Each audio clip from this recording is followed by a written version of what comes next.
Time to Shine Today podcast Varsity Squad. This is Scott Ferguson, and I am so lucky and stoked that my good friend Anna O'Connor is here, and she actually is a pretty avid listener to our podcast. So I got to kind of trip her up a little bit and make sure her coaching's on point with some of the questions. I'm just totally kidding. I got, again, Anna. I call it Anna O Coaching here, but it's kind of a play on words that her daughter came up, and it's Anna O'Connor. And so for over 10 years, Anna has used her NeuroLeadership coaching process to show high-achieving professionals, and organizations how to use the power of the mind to upgrade the response to stress and master every area of their life. People relate to Anna due to her infectious energy and common sense approach. And I know that I've only kind of spoke to her here for about 5 or 6 minutes, but I am so in love with this lady. She's a rock star. She has that Southern charm, but she's going to help you really lock in to that neuro programming. And Anna, thank you so much for coming on. Please introduce yourself to Time to Shine Today podcast for our squad. But first, you know what's coming. What's your favorite color or why? And why? I am prepared for this question. My favorite color is yellow and blue. I can't choose. I've always been one of these people that I go back and forth. Love it. Why is that? What do you think the two are? I love yellow, but I love blue. I love them both. I do. And my middle daughter is the same way. Really? She loves more than one color. I love it. And they're both in your color wheel. So yeah, absolutely. I love it. I love it.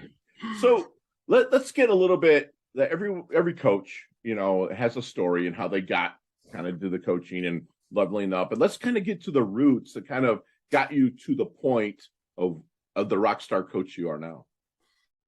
I grew up in Virginia, and that's where the accent comes a little bit. And I'm the youngest of 6 kids.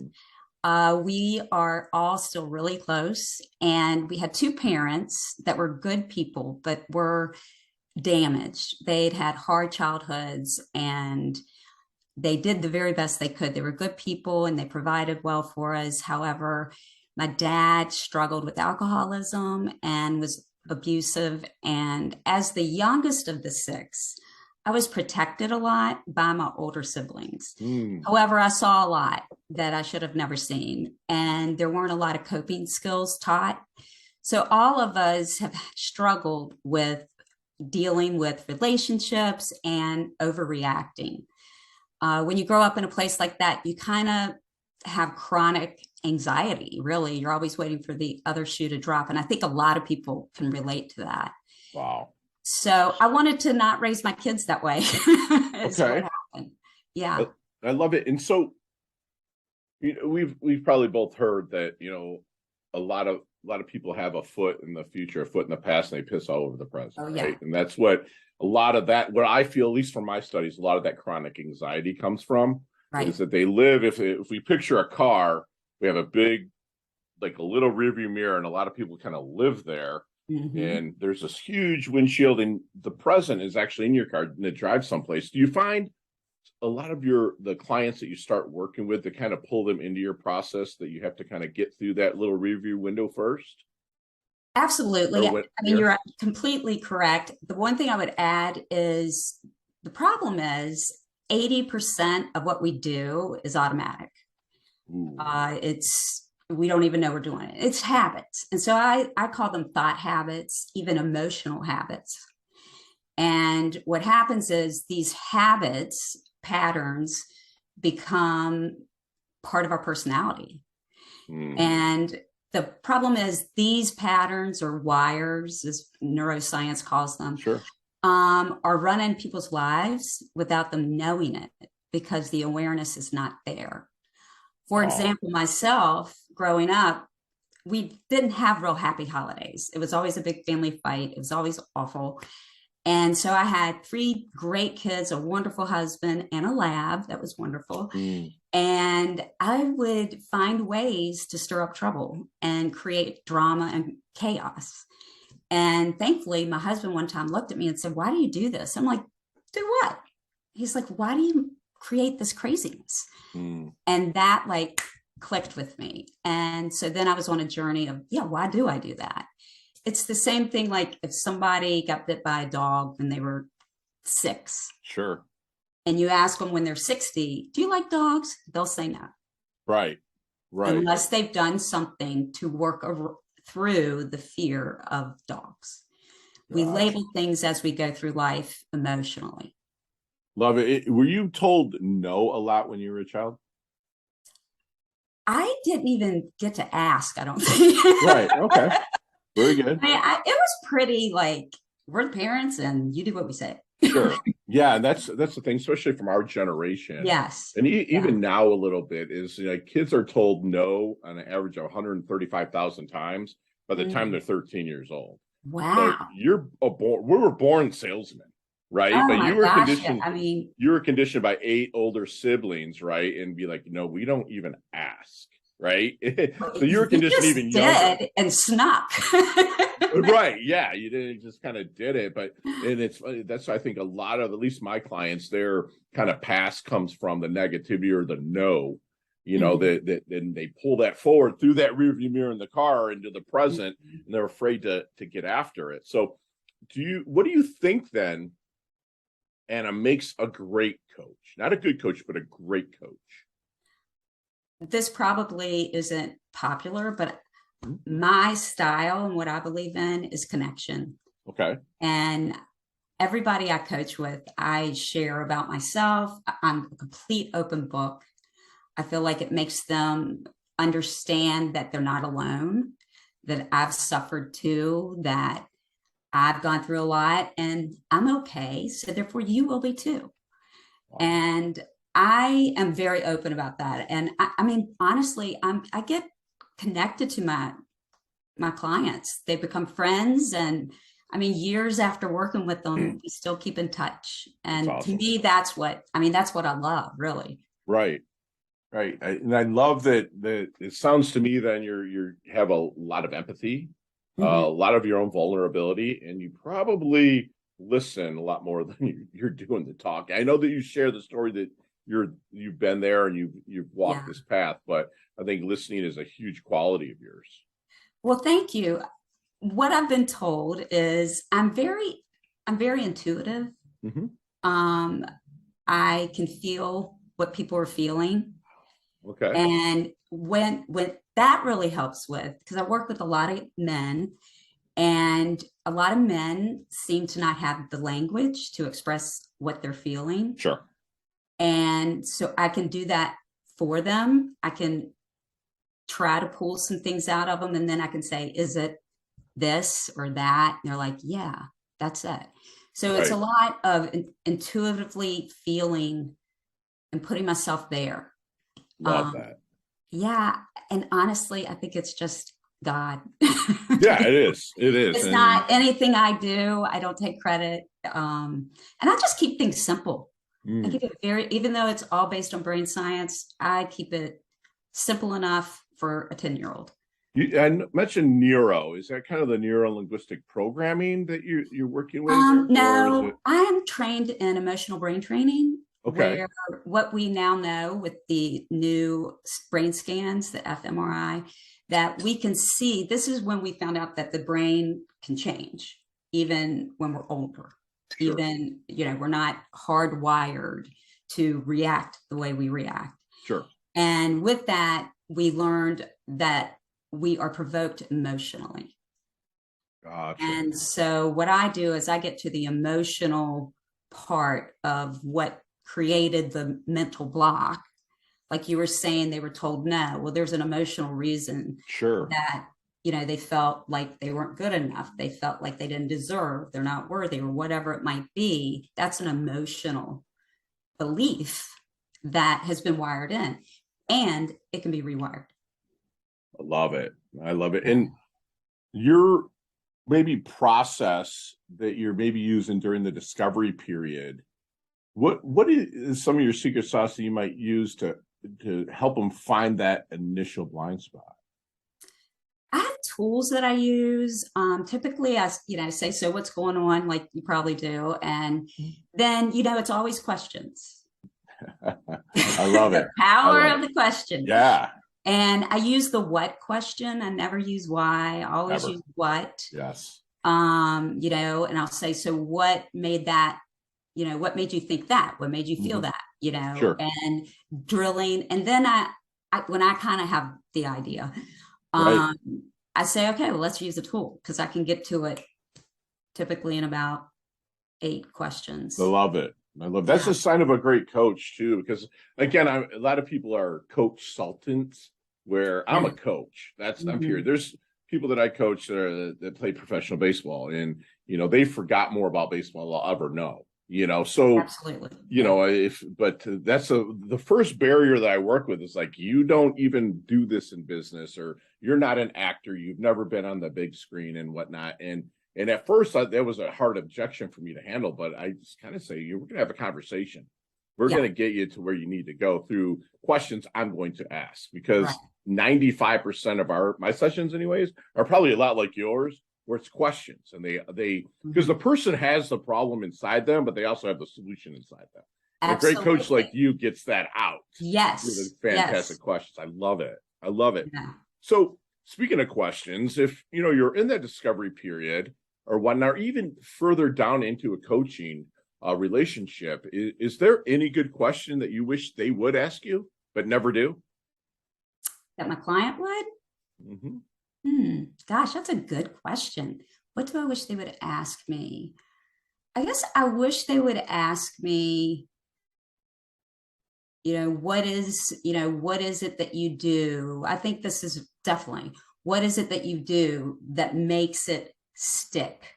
Ooh, that's strong. Because if people would just do, they would do the things. It's a habit. It's a lifestyle. It is not, 60 days. That's BS. Right. That is BS. It's got to be every day, your whole life. And it's got to become, like while I'm sitting here with you, I'm using tools. Right. I keep checking in. I keep calming myself. I keep focused, you're constantly in it. And when you're not in it, the brain tells you, hey, get with it. Right. And my dog, he comes to studio every time I do podcast interviews, and he's my biggest reminder of being present. Right. It's like, they get it. Yeah, they get it. I mean, it's funny. There's this caption that I saw one time, or a meme, or whatever they call them now, where it's a man and a dog sitting on a park bench. And then there's these little like comic strip bubbles above the head, and above the man's head is like dollar signs and work and travel and wife. And above the dog's head is the exact same view that they're looking at. It's present. Exactly. And that's something that I teach a lot of my client, or not teach, I coach a lot of my clients on. It's that every moment there's a teachable moment, and there's something you can learn and take from that can become a habit, over time, that becomes a lifestyle, like you said. And I love it. So how long, and I have to ask you this because, you have your Habit Crush, and you have programs that are designed around making good habits a lifestyle. But how long does it generally take in your mind to make a habit a lifestyle? I understand there's commitments. If someone's fully committed, right, to your system, your kick-ass system and NO coaching, how long does it generally take them to get that habit to be the lifestyle? It took me a long time to create it. The person who I created, like it all came together, it took him 6 months. Okay. Since then, the younger you are, the quicker it goes. Yes. Old dog, new tricks, right? Honey, those wires aren't nearly as deep and long. Go right over. And it's funny you said that, Anna, because it's not even psychological wires. They're actually physiological wires that are involved in this. I mean, a kid's brain is mush until they're 25. I mean, it's still growing, which you can get in there and help them level up during that time. But if you get a guy that's 35, 38, 40, or even 50 like me, physiologically, when you start doing those habits, it physiologically affects you, like you get anxious, right? Yes. And that brings up a few points. Yeah. First, our brain's number one job is to keep us safe. Yes. So it's always scanning safe or unsafe, and it's leaning towards unsafe always. Okay. Wants to be sure. And then the second thing is your brain resists anything new. Because if it's new, it might be unsafe. It hasn't seen it through yet. Right. So it's going to, even if it's good for you and you want to do it, your brain's going to say, got a new job, so excited. Oh no, I can't do this. I'm so worried. Right. It can be the best things, going on vacation. Okay, where do you go? Where are we eating? I mean, it adds stress. Anytime you have more decisions, you have to focus more. Anything that takes you out of your structure. Sure. Look at COVID and what happened. Right. And what is still happening. Right. Because now everybody got used to being home and not seeing so many people. Now people are freaking out because they're uncomfortable seeing people and being in crowds. Right. The brain will adapt once it knows it's okay. Ooh, so you have to, it's amazing. Our brain is so adaptable. However, we'll do anything not to feel pain. Yes. I mean, people stay in horrible situations 30 years. Right. Now, because the initial pain of addressing something or taking action is just so scary. It is. The brain says, no, don't change. At least I know what I'm going to get. Right. And I've survived it. So it's okay. Yeah, we've survived 100% of our worst days, right? Yes. And it's crazy. I just read a statistic yesterday. This is Suicide Prevention Month, and I read a statistic. Well, not a statistic, but something that was reported that suicides are at the highest they've been since World War II. Right. Now, I'm obsessed with World War II. And the thought that a world war was the highest it had been at that point, and now today, that is scary. It is. That was shocking to me. I knew it was high. I just had no idea. Right. It was in comparison to World War II. It's crazy. Yeah, I actually saw that same comparison. That's why I'm such a vendetta with them. My little brother killed himself, and I had 5 guys that I served with that have took their life. And there's a lot of psychological turmoil that people are going, where before it was psychological, but there was also the thought of, I'm going to get killed, in the World War II. You can't imagine. Right? I mean, unless you've done it. Right.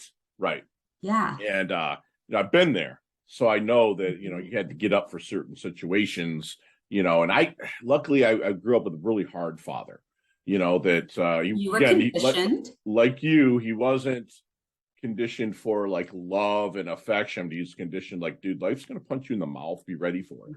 And I'm going to do everything in my power. I'm going to put you into every sport, and basically to get me out of his hair a lot. My dad's my best friend.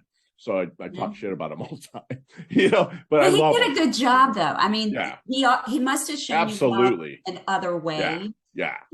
I love it. Well, and like a perfect example of that is you were already desensitized to physical and emotional discomfort. Sure. Right. And that's the key. It is. It is the key to desensitize, and what people won't do. Like, a very simple example is I had a player that was a freshman, and he was super homesick. I mean, like super homesick. Yes. And one of the first questions I always ask freshmen, and I'm doing a freshman program right now to help these kids, is who got you up for high school? Did you get yourself up, your parents, who got you up? And if they say their parent, one of their parents, that tells me a lot. Because it tells me their parent was more anxious about them getting to school than they were, and they didn't worry about it. And then I ask more questions like, did you do your own laundry? How much? Sure. How much did you take on? Ooh, I like it. Because if they didn't take on a whole lot, the transition is going to be even more stressful. Beautiful. The simple things are overwhelming. So true. So right. Exactly. With this kid, I asked questions about home, and he told me all these things. And then I said, okay, get ready. And I just made him think about them and played them up and described how awesome it was to go home and see his mom, and his mom made dinner and it was so good, and like laying in your bed, all this stuff. And he would just be so at an 8. And then we would breathe. Get back down to like a 4. Right. And I'd say, let's go again. Right. Yeah. desensitizing. That's all that was. I love your approach to that. And it was all done through questions. And Yeah. people understand the Yeah. power of questions, because so many people are so ready to tell you how to do something or give you from their experience, or they're more interested in telling you their story than listening to yours, and that's Right. what makes you an Right. awesome coach. I really, really, really appreciate that. So, Anna, have you seen the movie Back to the Future? Oh, yeah. All right, let's go back to the double deuce. I don't know if it's O'Connor yet, but let's go back to the double deuce, the 22-year-old. Yeah. Okay. What kind of knowledge nuggets would you drop on her? Not so much to change anything, because you have an awesome husband, awesome puppy, 3 awesome daughters. What kind of knowledge nuggets would you, wait a minute, do you have 3 daughters? Did we talk Yes. about that? Okay, Yeah. I'm sorry. I have 2 girls. Okay. Uh-huh. So what kind of knowledge nuggets would you drop on her? Again, not to change so much, but to help her maybe shorten the learning curve, level up, or blast through maybe just a little bit quicker. My mantra that I learned not Sure. until I was in my 40s, I would say that here's the secret. You have everything you need right inside of you. Yes. You have everything you need inside of you.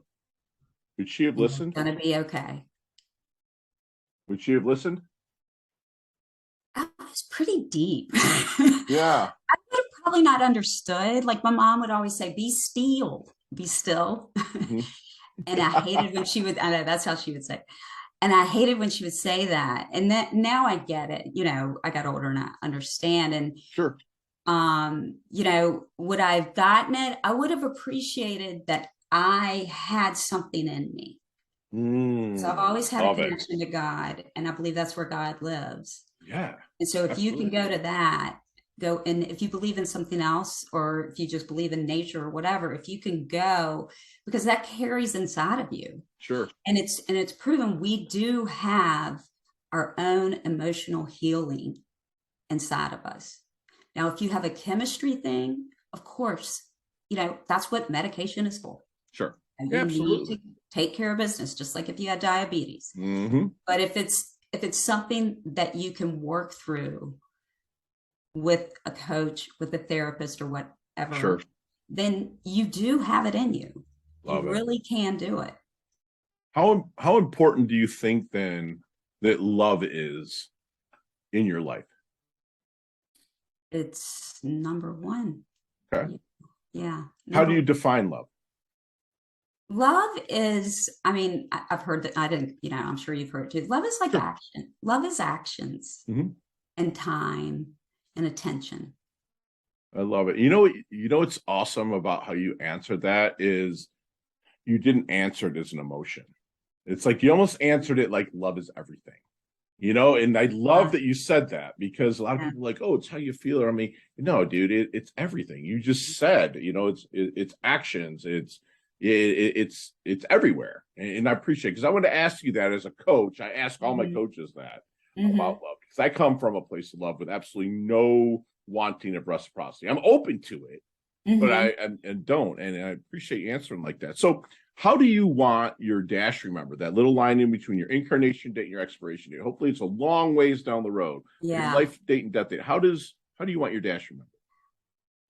I would say I want to be remembered as somebody that was loving and laughing and having, connection with people and caring. And, honestly, I feel like with all the young athletes I work with, I'm like a mom, and part of my story, and they actually say that to me.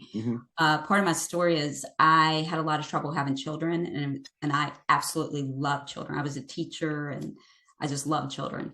And I lost twins and went through such heartache.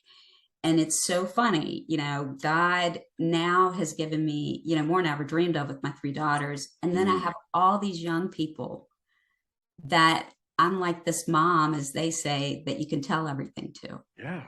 And so I think as a loving, laughing mom would be great. Yeah. That's fantastic. So let's go another way. Like, what do you think that people misunderstand the most about you, Anna? Wow, I don't know. I think sometimes I think what I've learned as you get older, I think I'm very optimistic. Mhm. And what I've learned lately, I would say, is that there's givers and takers, and I know that. Mhm. And I think people take me being, I'm a giver. I'm just very giving. Mhm. I was taught that. And I will give to a point. Sure. And I think people don't realize I have probably a tougher side than they realize. Ooh, I like it. I I like have, it. I have some fire in me. I was just gonna say it's like I do. that's why I thought, just from what I've looked at and researched about you, that your favorite color would have been purple. Because I think that you're Really? just a perfect mesh between red and blue, where you're pretty chill, but there's that red Great. I love side you said that. I love that came that. out. I was, me and Donnie always kind of have a bet. I'm like, I bet her favorite color is purple. But when you said blue and yellow, I love it because they both fit you. But it's just the same color of like the University of Michigan. I'm a Michigan State fan. I'm just kidding. No, I love it. I love it. So, what is Anna's definition of a life well lived? Well, I would think, freedom to be who you are and freedom to love your life and people to share it with. Yes. I'm sorry, I'm taking notes and Please share. do. I love it. I Love it. appreciate that. Beautiful. That's beautiful. I have to tell you something. Sure. I have in my program, I do 3 mindsets. I keep it super simple. Mhm. Blue is like you're calm, focused, you're all, in a great place. Yellow, you're, working, you're a little anxious, trying to figure things out. And red, you're checked out, you're, freaking out. That's your Sure. Survival one. And so when you said blue and red, I was like, oh my God, that's so funny. This is a sandwich with the yellow in there. I love it. Yeah. I love it. So that's beautiful. And squad, we're going to take my good friend Anna O'Connor from Anna O Coaching through our Leveling Up Lightning Round just as soon as we get back from thanking our sponsors and affiliates. Time to shine today, podcast varsity squad. We are back, and Anna, you and I will meet up one time. We're going to rock some stages, and that would be awesome. and you and I will probably sit and talk about each one of these. There's a few of these questions, 15, 20 minutes in each one of them. But within our lightning round, you have 5 seconds with no explanations. I mean, none. I'll just ask the next question. You ready to rock? I'm ready. All right, let's do this. Let's level up. Anna, what is the best leveling up advice you've ever received? Be yourself. Yes.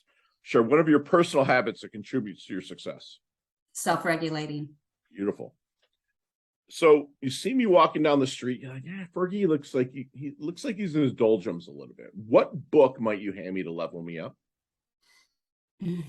I would probably Untethered Soul by Michael Singer. Great freaking book. Thank you for saying that. What is your most commonly used emoji? The wink with the tongue hanging out laughing. Love it. A whole bunch of things. Love it. Nicknames growing up? Little Richie and Anna Banana. I love it. Chess, checkers, or Monopoly? Checkers. Okay, me too. Chess. It's simpler. I love it. Yeah. Go-to ice cream flavor? Mint chocolate chip. You and I are like, you're my sister from a different mister. I'm telling you right now, man. Good I love taste. it. Love it. So there's a sandwich called the Anna Banana O'Connor. Build that sandwich for me. It would be basically like a very simple BLT melted to make it warm with avocado. Love it. I'm glad you had a little man candy on there, that bacon. That's beautiful. So you can take a time machine. Can't change a thing, but you can just observe for one day and come back to the present. Would you go 20 years in the future or any time in your past just to observe? I love Winston Churchill. I love it. You are good friends. Love it. And I love like the whole, the darkest hour and just how he was so tenacious and creative. Yeah. And it was their finest hour. Yes. I mean, that is just everything. Yeah. And I loved him. I loved him. The portrayal of him in The Crown. There's a really Yes, good portrayal in they Netflix, The did. Crown, with Queen Mhm. Elizabeth's story. I watched the whole thing. It Yeah. was it's great, and it's great. Can't wait for the next season to come out. So I'm a period piece. I'm breaking my own rules here, but I'm a period piece person like you. My favorite time is the Civil War into the Gilded Age, right? Okay. But I do love the Revolutionary War. I'm like that weirdo when I go speak. Like I'm going to Boston, and I blocked off a whole time tomorrow just to walk the yellow stripe that Paul Love it. Revere rode, right? So Yes. that's me. I'm that loser that just goes off by himself. It just I does mean, that stuff. I'll go to any kind There of you war. go. When you come, I love war. It's what's so funny is sad. down here in Florida, there's so much history that Uh-huh. shaped us that you don't know about Right. when you start digging into it. It's beautiful. Beautiful. Okay, let's keep the thing going here. But favorite charity and organization you like to give your time or money to? I have a lot. I always go to St. Jude's. I Thank you. used to be a part of a backpack buddy program, but it ended. And anything with kids. I'm also passionate about suicide prevention. Thank you. I have been doing a lot, especially right now on my platform, and trying to draw attention to athletes. I'm focusing on college student athletes Thank because you. Yeah. 33% of athletes say that they are depressed, anxious. Yeah. And the sad thing is only 10% even seek, not that they actually do it and go Sure. through it. And because there's not time, because of the stigma, because it's just not convenient. Yeah. They don't want it to hurt their playing time. And thankfully with University of Maryland, I was able to go down there and immerse into the men's lacrosse team. And it was amazing. Go Terps. I Love would it. sit in the bleachers and guys would come up and talk. Yeah. There was no stigma. I love that. That's my passion. I want to see a mental health trainer on, every campus, just Sure. like there's athletic trainers for the body and the pains and the strains. Sure, I want absolutely. mental health trainers for the mental and emotional pains. No, I love that, and it's just crazy because I told you off camera about the suicide vendetta that I have, and a lot of these kids that I found that I've coached, high level college athletes, Division I as well, and they're the best in their hometown, right? I mean, they are the highly recruited. Then they go to Maryland or Florida State or wherever, and they're just one of the guys, and that can play a ton on that. I thank you, but we got to keep it moving a little bit. But okay, last question. What is the best decade of music? 60s, 70s, 80s, or 90s? Well, I like country. Okay, beautiful. Which era of country? I mean, I'm really interested because I'm a country boy. I'm from Stanton, Virginia, and that's where the Statler brothers are from. And my best friend's dad is Phil. I know, So, the 70s, 80s. Yeah, that's some good 70s, country, man. 80s. Yeah. I love it. I love it. My dad actually picked cotton with the lead singer of Alabama, Randy Owen. Yeah. That's cool. So, it's a pretty cool story. You get to see him and stuff. My dad lives, he worked in the industrial north up in Detroit. But he got there when he was a kid. He worked from 1966 to 1996. He literally packed up and moved back down to the side of Lookout Mountain in Alabama. So it's pretty cool. So I get to go visit him there. It's my little time to turn off because my phone don't work. It's awesome. It's just me and my dad. We go casting and blasting. We get in a boat and take a shotgun and some fishing reels and go catch some fish and shoot a couple. You are my kind of person. Yeah. Actually, I'm not that kind of guy, but it's a bonding between my old man and me. Yeah, me and my dad. I mean, my family, they're just in Virginia, but they act like I'm, up in Maine or something. Right. But I can't believe I'm this far north. Really? I can't believe it either with that accent. Yeah, I went to NC State and UNC, and I thought I would end up down there. Oh, okay. Nice. All right. I love here, but I will have something down south one day. My daughter's beautiful. Yeah. So how can we find you, Anna? You can find me the easiest way if you want to DM me or message me is to go on Instagram at Anna O Coaching. That's the easiest way to connect with me. Of course, you can go on my website, and I believe that links in show notes. And it'll be in the show notes. Yep. and contact, you can contact me that way.